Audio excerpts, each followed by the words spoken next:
Well, there it is. Hey, everybody, it's Jonathan John Fun Miller back here on the Wrestle Love YouTube channel, my own pro wrestling channel that brings you live reviews and results from certain pay-per-views or PLEs throughout the year, and posts matches from local shows that we either attend or are able to shoot or are partnered with. Like my YouTube page now is going to be the main source of Maximum Velocity Wrestling. So all the videos and matches from Maximum Velocity Wrestling that I personally edit and post up here are going to be exclusively shared out, since I've now officially been told I can fully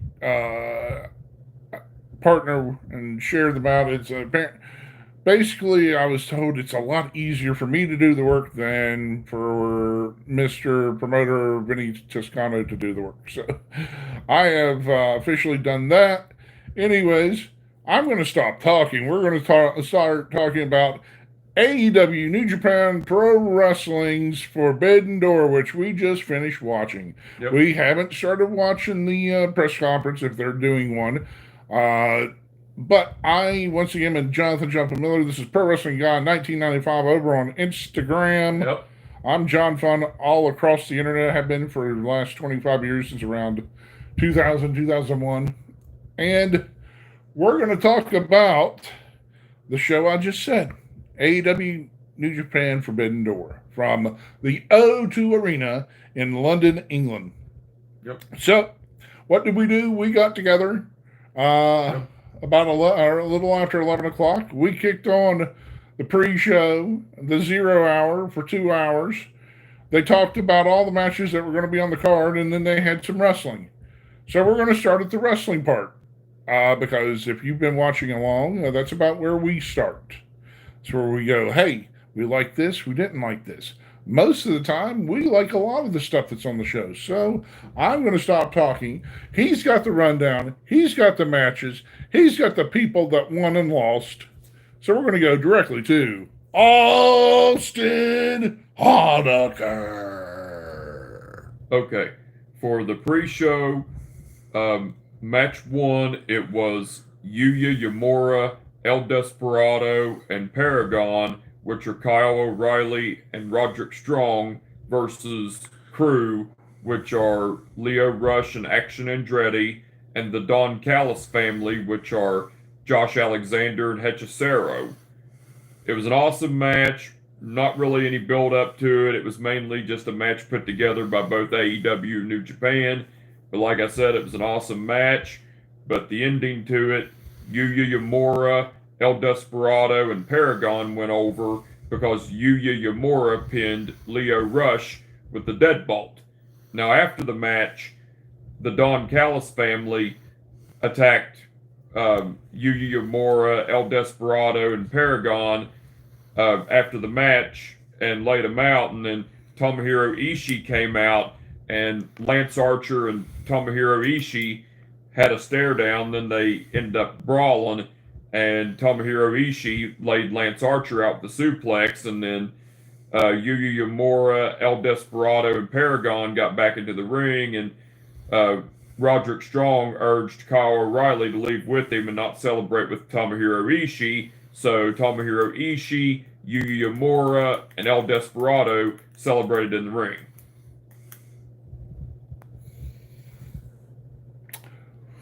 So, the thing that we noticed about this, like he said, wasn't much of a build-up. It was a good match that was just kind of thrown together, not a lot of story. More mainly a wrestling match. But the thing we picked up on was there was a lot of action in this opener. Some of the openers tend to not be like really action-packed, or a lot of back and forth. Or this one seemed to be very action-packed. I said, even for it not to be on the main show, this was a really solid starting point to kind of set the pace for not even just the pay-per-view, but the 0 hour and the rest of the show, the rest of the night. So I think it was a solid showing from all the wrestlers. Solid showing to start the show. A pluses all around. Totally great, amazing, phenomenal, best, and great stuff. Great stuff. Uh,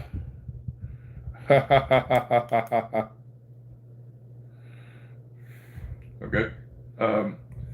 Match 2, it was Ricochet and the Gates of Agony, which are Toa Leona and Bishop Khan, versus Michael Oku and Jet Speed, which are Speedball Mike Bailey and Kevin Knight. Awesome match. Also, it was another match um, that was just put together, no build up. But like I said, it was an awesome match. But the ending to it, Ricochet and the Gates of Agony went over because Ricochet pinned Michael Oku with a spin gun. I don't mind. I don't mind the bad guys, the heels going over in matches. And right now, the bad guys had the momentum. They had the story. They had, even though there wasn't quote much story going into the match, they had more story all around than the baby faces. So them going over, looking strong, looking all that, looked great. So yeah. Okay, that was match 2. Well, match 3, it was Megan Bain and the Triangle of Madness, which are Julia Hart, Sky Blue, and Tekla, versus Harley Cameron, Willow Nightingale, Chris Statlander, and Queen Aminata. Another match that did not have any build-up or story to it. It was just a random match put together, but it was an awesome match nonetheless. But the ending to it, Megan Bain and the Triangle of Madness went over because Megan Bain pinned Harley Cameron with the sit-out powerbomb. Loved the women's match, and thank you for the comments. We do see them popping up. They don't pertain currently to what we're discussing, so that's why I'm not responding. But thank you. Anyways, the women had a great showing. I've had to warm up to Mega Bain. She's the one character I was like, when she came into AEW, I was like, who is she and where did she come from? What is she doing? The rest of them, except for Tekla. Also, I had to warm up Tekla a little bit, but the Triangle of Madness reminds me of the old crew that no longer is in AEW. Death Triangle of Pac, Ray Phoenix, and Penta. Yeah. What he said. He keeps all those records in that little noggin of his. Besides working on machine parts. Anyways,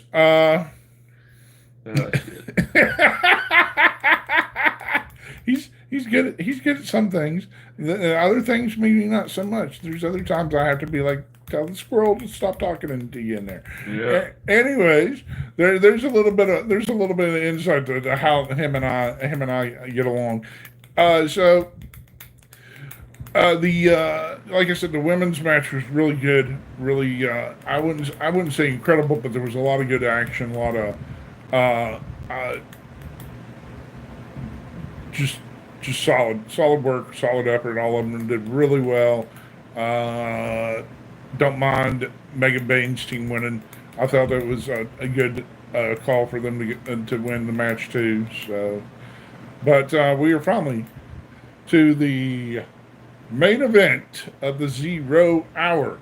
So we are ready to go to match. Okay. That was match 3, by the way. Well, now match 4, which was the main event of the pre-show. It was the Ops, which are Samoa Joe, Katsuyori Shibata, and Powerhouse Hobbs, versus the Bullet Club War Dogs, which are Robbie X, Clark Connors, and trying to remember this guy's name. Let's see. and Drilla Maloney for the hold on match 4, which was the main event of the pre-show. It was the Ops, which are Samoa Joe, Katsuyori Shibata, and Powerhouse Hobbs versus the Bullet Club War Dogs, which are Clark Connors, Drilla Maloney, and Robbie X for the AEW Trios titles.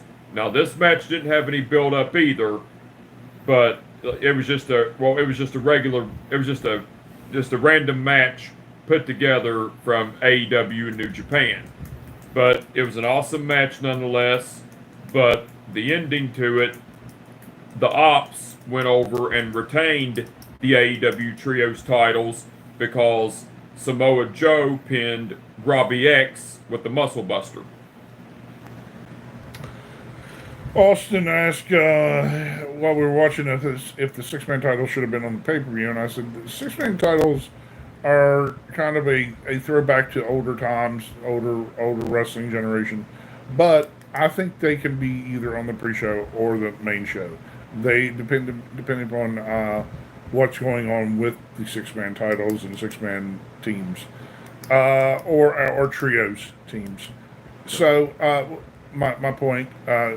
And as you saw right there, Austin do take 2 while we're live. Yeah. Well, welcome to improv. Yeah. I had to remember.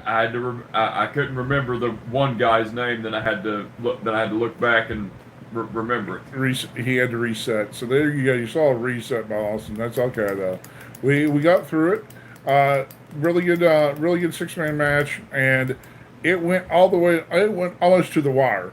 I was watching the timer because they finished the match with right about 1 minute to go before the pay-per-view, the main show was supposed to start. So it was really, I kept watching the timer. I'm like, I know, I was just like, they're really going to the wire. They're going to go into the main show if they're not careful. And sure enough, right about 1:20. Over in the corner, Joe's starting to set up for the Muscle Buster, and boom, 1, 2, 3, the Ops retains. I thought it was a really good match, and Powerhouse Hobbs, man, he has that big man spine buster. You gotta love that. Yep. All right, here we go. We're done with the 0 hour. It is now time for the main show of AEW New Japan Pro Wrestling Forbidden Door. Austin, take it away. Okay, for the main show, match 1, it was Adam Copeland and Christian Cage versus Killswitch and Kip Sabian. Now, the build-up to this match was, Christian Cage was the leader of the Patriarchy and got betrayed by the members of the Patriarchy, and Adam Copeland came to his rescue, and a match was set up. It was originally supposed to be Nick Wayne teaming with Kip Sabian, but Nick Wayne got injured, so Killswitch replaced him, and so, like I said, that was the build-up, but the match itself was awesome, but the ending to it, Adam Copeland and Christian Cage went over because Christian Cage pinned Kip Sabian with the spear from Adam Copeland. It's a feel-good reunion story. Friends coming back together, even though the funny thing that both Austin and I noticed was Christian's character work. He's playing the good guy. He's the reluctant good guy. He's almost an anti-hero. It's like, yeah, and him getting back with Adam Copeland. Cope, which I think they dropped that, even though that was what they tried to go with. Back to Adam Copeland. Yeah, I can see why he attempted it, since for the longest time his name was 4 letters and way easier to remember, and so I may go back and pick up the action figure from AEW that came out that just said Cope. But anyways, Yeah, real good match, real good story. Real good to see the former Edge and Christian back together after such a long time. Yep. So yeah, Adam Copeland and Christian Cage. So, Okay. anyways, that was the opener for the main show. Let's roll on to match number. Okay. Match 2, it was Kyle Fletcher versus Hiromu Takahashi for the AEW TNT title. Now the build up to this match was Kyle Fletcher issued an open challenge to anyone from New Japan Pro Wrestling to face him for the AEW TNT title. Hiromu Takahashi accepted the challenge. Um, so that was basically the build up to it. But the match itself, awesome match from start to finish. But the ending to it, Kyle Fletcher went over and retained the AEW TNT title with the Brainbuster.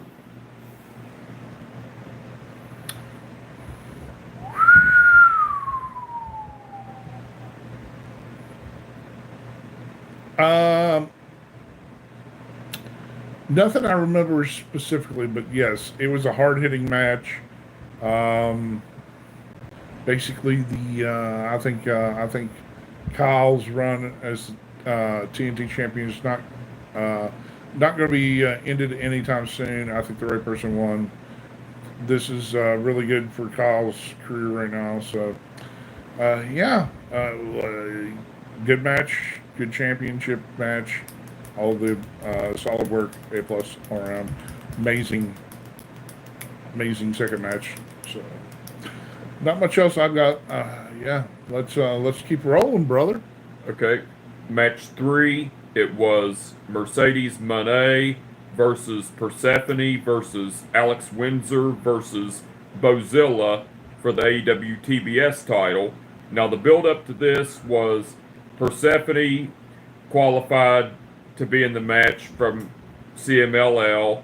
Alex Windsor won a qualifying match in AEW, and Bozilla won qualified from Stardom, and that they ended up being the people to face Mercedes Moné for the AEW TBS title.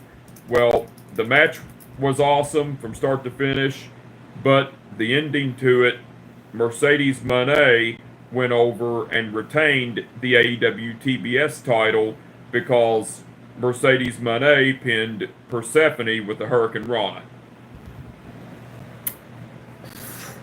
A lot of action, some great spots, some great work rate by the women on this fatal four way. So the thing I liked about this was the ending of the match was kind of almost out of nowhere.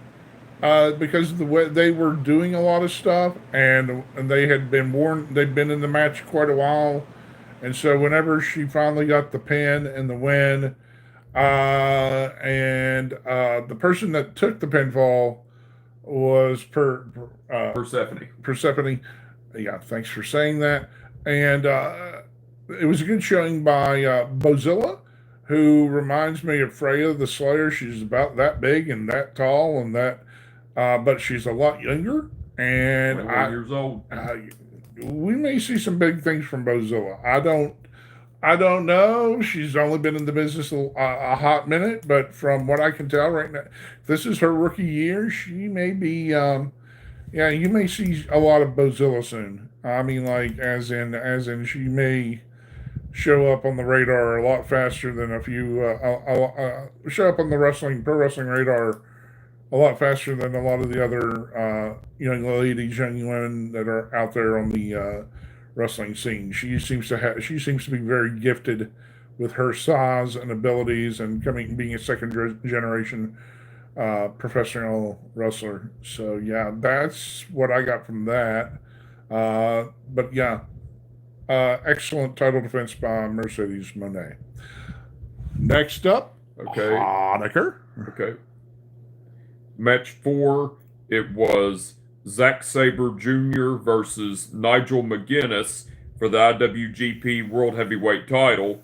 Now, the build up to this match, well, there's a lot of history between Nigel McGuinness and Zack Sabre Jr. from the British wrestling days, and but the actual build up to it was Nigel McGuinness, Lee Moriarty, Hechicero, and Daniel Garcia were in a fatal four-way qualifying match on Collision, and Nigel McGuinness won that match and became the number one contender to face Zack Sabre Jr. for the IWGP World Heavyweight title. Now, the match itself, it was awesome, and but well, yeah, the match was awesome itself, but the ending to it, Zack Sabre Jr. went over and retained the IWGP World Heavyweight title because there was a lot of counters in the ending, and Zack Sabre Jr. finally got one in on Nigel McGuinness and rolled him up and pinned him 1, 2, 3. It was over. And the biggest thing I liked about this match was there was a big spot where they went about 10 different times back and forth getting one counts. I was like, oh. And the sheer fact that it ended in, and like I told Austin, he's like, oh, well, that was a roll up. I'm like, no, it was more of a counter into a different pin, which, because this was the pace of this match was a little slower than all the other matches that we'd seen before because these were technicians, and one of the big things about the technicians in pro wrestling they tend to be a little slower, and it's more of a striking slash submission based type of moveset. So both of them they weren't hitting like a lot of wrestling moves. They were either tying each other up in a submission, and it was a lot of back and forth. It was really, really good. And its placement on the card was really good. You had to sit back and watch it and be like, oh, it made you think a little bit. It wasn't just suplex, body slam, hip toss, uh, drop kick, then run, and then hit the ropes and hit the double clothesline for a double down. It Yep. wasn't stuff like that. It wasn't just. Uh, it was very, very well paced and well planned, and as much as I wanted Nigel to win, I knew he wasn't, but it was a very, very good match between the both of them. Yep. Okay. Match 5, it was Brodito, which are Brody King and Bandito, versus FTR, which are Dax Harwood and Cash Wheeler, versus the Hurt Syndicate, which are Shelton Benjamin and Bobby Lashley for the AEW Tag Team titles. Awesome match. The build up to it was basically a tournament, a tournament to qualify to face Shelton Benjamin, to face the Hurt Syndicate at Forbidden Door for the AEW Tag Team titles. Well, FTR and Brodito were the final contestants, and they were in a final match, but the match ended in a time limit draw, so therefore FTR and Brodito became number one contenders. Now, like, that was the build up to it. But during the match, but like I said, the match was awesome itself, but the Hurt Syndicate were taken out by a few masked men with New Japan Pro Wrestling jackets, and next thing you know, it ended up being Ricochet and the Gates of Agony. Now, like I said, the match was awesome itself, but the ending to it, Brodito went over and won the AEW Tag Team titles because Bandito pinned Dax Harwood with a monkey flip 450 splash combination from Brody King and Bandito. The big thing for me was I felt like Brodito had momentum, and even though that there was interference in the match, which took out the Hurt Syndicate. Hurt Syndicate. I almost called them Hurt Business, which is their old name. Hurt Syndicate. and Austin almost immediately said, "Oh, FTR is going to get their championships back." I didn't say anything because I was like, I think there's more to this. And then sure enough, the Yeah, Brodito caught me by surprise. sure enough they switched it around because it looked like uh, FTR was going for a tag team move off the on the top ropes when Bandito was able to get to one of them and knock him off, and that set up the win for Brodito. So the big thing for me was I was watching a couple weeks ago, and it felt like Brody King and Bandito had a lot of momentum on their side, and so I'm not entirely surprised they won the titles. So I think it's a good thing for them. I think it's a good thing for AEW that Brody King and Bandito have won the tag team titles, and isn't Bandito still the Ring of Honor champion? Yeah, Ring of Honor World Champion. So there you go, right there. We've got the Ring of Honor World Champion, and he's also the AEW Tag Team Champion. So it'll be interesting to see where that all goes too, between AEW and the Ring of Honor, and see how much longer he's Ring of Honor champion, or just see where it all goes. I think it's all good. Yep. It was really good. Okay, that was match 5. Okay, match 6. It was Kazuchika Okada versus Swerve Strickland for the AEW Unified title. The build up to it was amazing, but it was random. The match was random itself, because it was just put together for Kazuchika Okada to have an AEW Unified title defense. Well, the match was awesome itself, but the ending to it, Kazuchika Okada went over and retained the AEW Unified title with the Rainmaker. Now, after the match, as Kazuchika Okada was attacking Swerve Strickland, after having him trapped in the steel steps and hitting his knee with the steel chair, Prince Nana came out to save Swerve Strickland, but Kazuchika Okada and Don Callis retreated, and then out of the blue, Wardlow returned and attacked Prince Nana and beat the shit out of him, and then and even took out the security as well. And then Don Callis and Kazuchika Okada were looking on, and Wardlow ended up joining the Don Callis family. So the rest of the Don Callis family, that being Lance Archer, Josh Alexander, Hechicero, Rocky Romero, and Konosuke Takeshita, all came out to welcome Wardlow into the Don Callis family.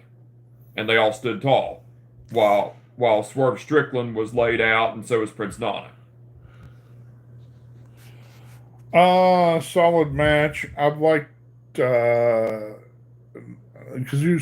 Okada's booking since he came into AEW. They've kept him looking pretty strong. I mean, he's just one of the top wrestlers right now in pro wrestling. If not bar none top, depending upon what promotion you're looking at, maybe just across the board.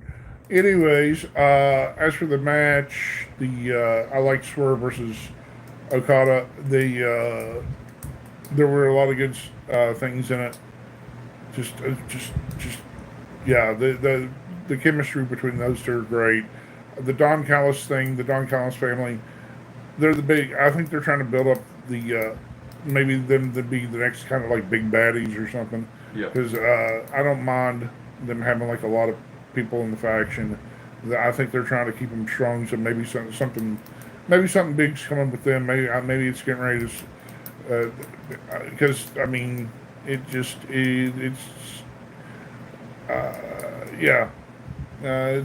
I don't mind it. Just as long as it goes somewhere. As long as they've got something to work towards or work for. And I mean, they're prominent. They've got a prominent. All of them have fairly prominent roles in on AEW TV. So yeah. All right, Austin. Let's keep it rolling. Okay, that was match 6. Well, match 7. It was Toni Storm versus Athena for the AEW Women's title. Now, the build up to this match, Athena won the Casino Gauntlet match to earn a contract and became #1 contender for the AEW Women's title. And they've had an awesome build up, back and forth and everything, with each other, like promos, attacks, everything. But like I said, the match was awesome itself. But the ending to it, Toni Storm went over and retained the AEW Women's title with the crossface chicken wing.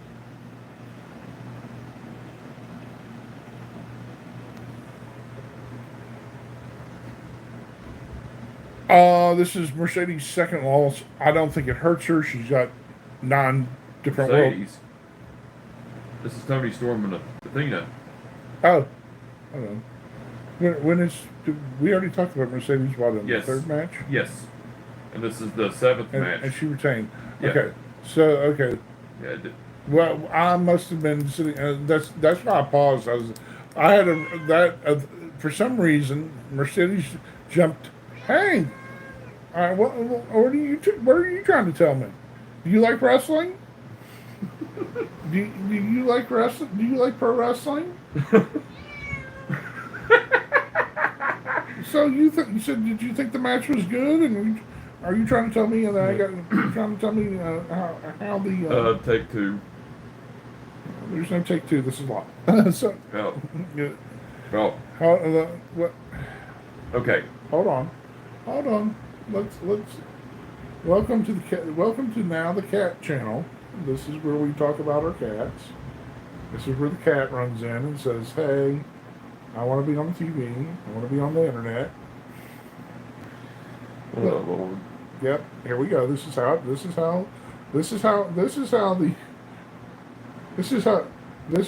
we get the video shared. Everybody clips it and goes, "This is what happens when you have a cat." Okay. So, can you please go somewhere else for just a few more minutes, please? I'm just going to sit here. I will have to grab you. I don't want to. Yeah. Do you see this out? We got a new flea collar on this kitty, and we need to clip it here sometime. But we didn't want to stress her out because getting on her was.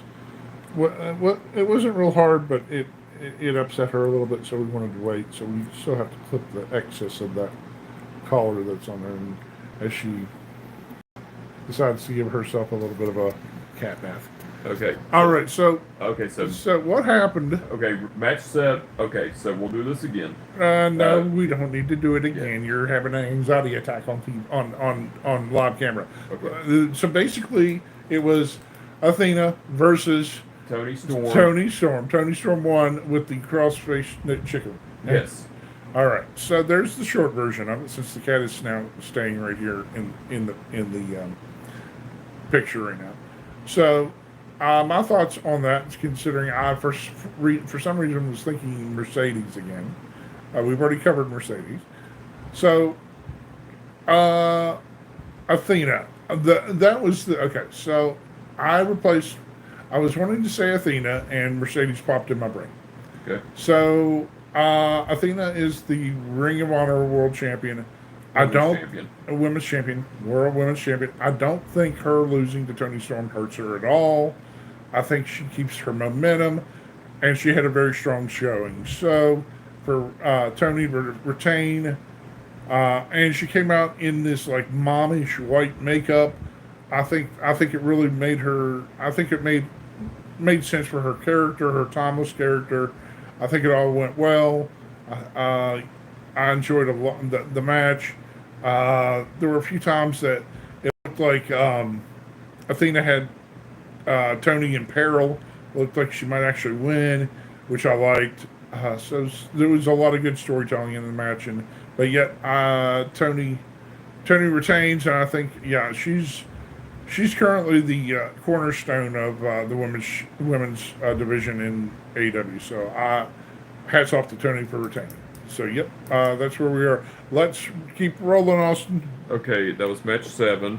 Okay, match 8. It was Hangman Adam Page versus MJF for the AEW World Title. Now, Hangman Adam Page and MJF, their build up to this, they've been feuding for a while, but MJF ended up winning the men's casino gauntlet match to earn a contract and basically become number one contender for the AEW World Title. And now, the match itself, awesome from start to finish, awesome storytelling as well, but the ending to it, Hangman Adam Page went over and retained the AEW World Title with the Buckshot Lariat. There was a lot going on in this match because it has a lot of history. Both MJF and Hangman Adam Page have wrestled each other. They've been against each other ever since the beginning of AEW. They are AEW built, born, raised stars. The big thing was it was a big back and forth. There was a lot of there were a lot of close times, and even Austin had some thoughts of maybe they might try and change the title, even though Hangman just got it back, and that didn't happen. I'm glad they're waiting. I think Hangman needs to have just a little bit longer run. Yep. Because he's had a lot of things happen within the last couple of years that haven't been good, and now they're finally hitting the mark again with Adam Page. So let's not derail him. Let's keep it up and keep. I don't think this hurts MJF at all because the MJF character is just a scumbag. Whether he's being cheered or booed, he's the same character. So yeah. And hats off to Adam Page for retaining the title. Yep. So we're down to the main event, unsanctioned match. Okay. So match 9, which was the main event, it was Hiroshi Tanahashi, Will Ospreay, Darby Allin, and the Golden Lovers, which are Kenny Omega and Kota Ibushi, versus the Young Bucks, which are Matt and Nick Jackson, and the Death Riders, which are Jon Moxley, Claudio Castagnoli, and Gabe Kidd, in a lights-out steel cage match. Now, the build-up to this was basically the Death Riders and the Young Bucks have been feuding with the whole AEW roster for a long time now, and New Japan was added into this as well because of AEW New Japan partnering up together. So there was some build up to this, and then there was some randomness to this too. But it was an awesome match, brutal as shit, but it was awesome. Now the ending to it, Hiroshi Tanahashi, Will Ospreay, Darby Allin, and the Golden Lovers went over because Hiroshi Tanahashi pinned Matt Jackson with the high fly flow. Now, after the match, after the babyface team celebrated and were leaving, Will Ospreay stayed into the ring because it was in his hometown of London, England. But the Death Riders cut it short, beat his ass, and they ended up taking him out with a steel chair and putting his head in between that steel chair, and Jon Moxley stomped on it and took him out. And then the babyface team came in because the Ops came out as well to try to get in the cage when the other babyfaces couldn't. But once the cage got raised up after Will Ospreay was taken out, the Death Riders and the Young Bucks retreated. And Wheeler Yuta and Marina Shafir were also involved in this too. But after the Death Riders and the Young Bucks retreated, the babyfaces and the team and the Ops, they came in to attend to Will Ospreay.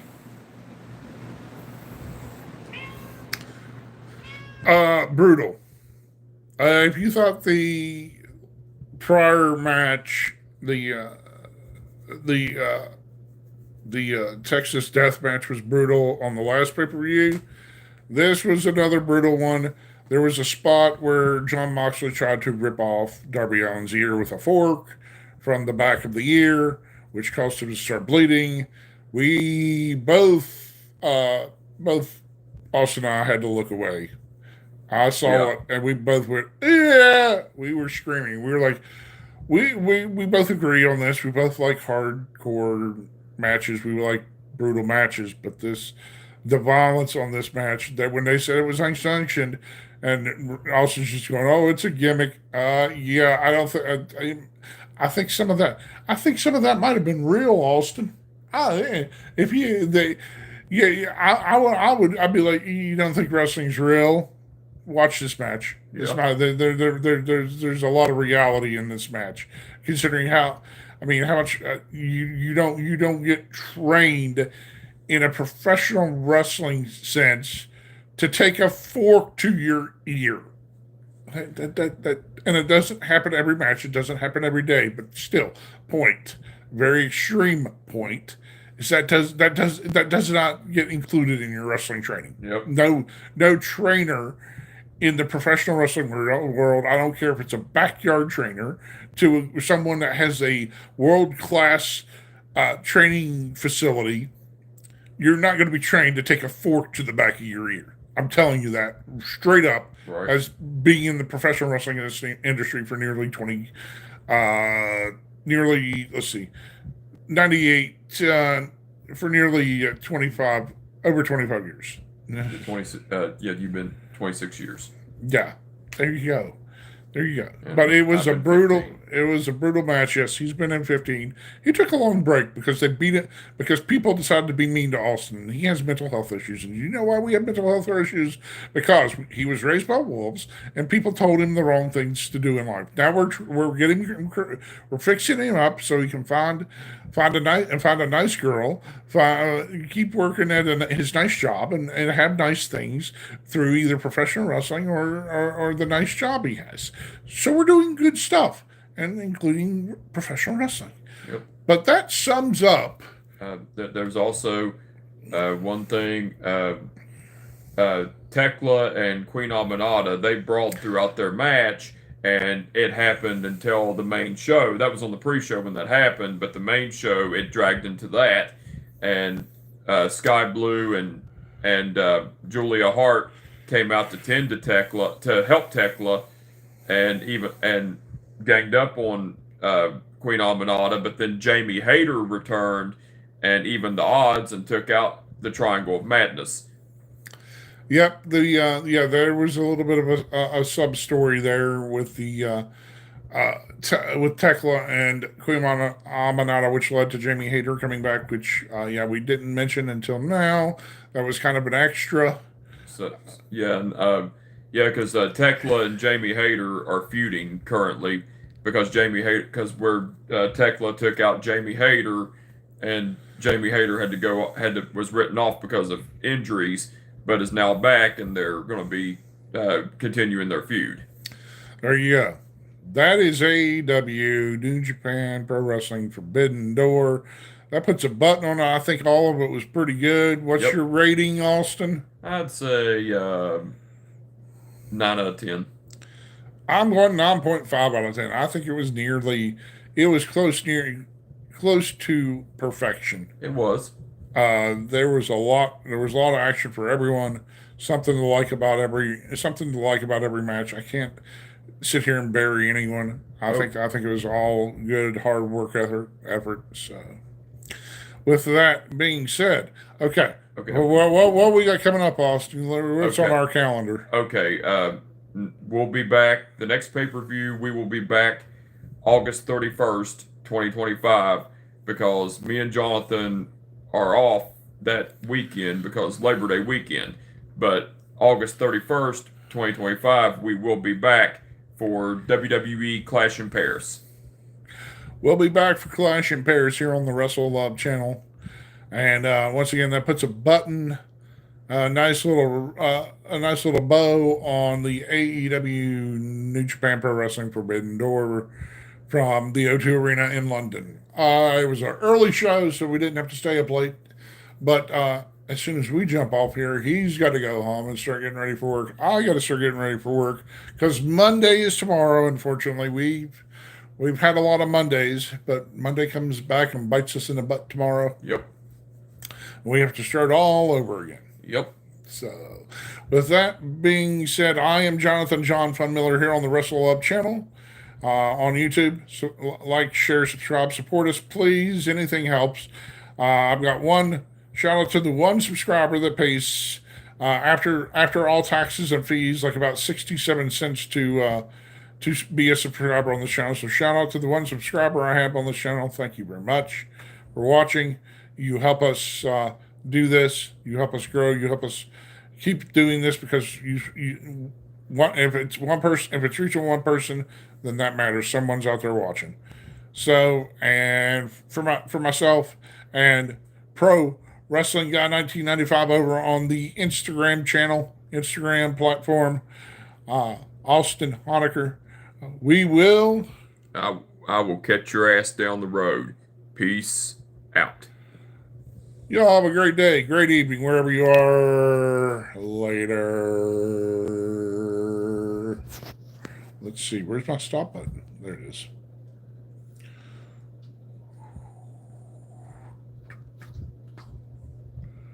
No.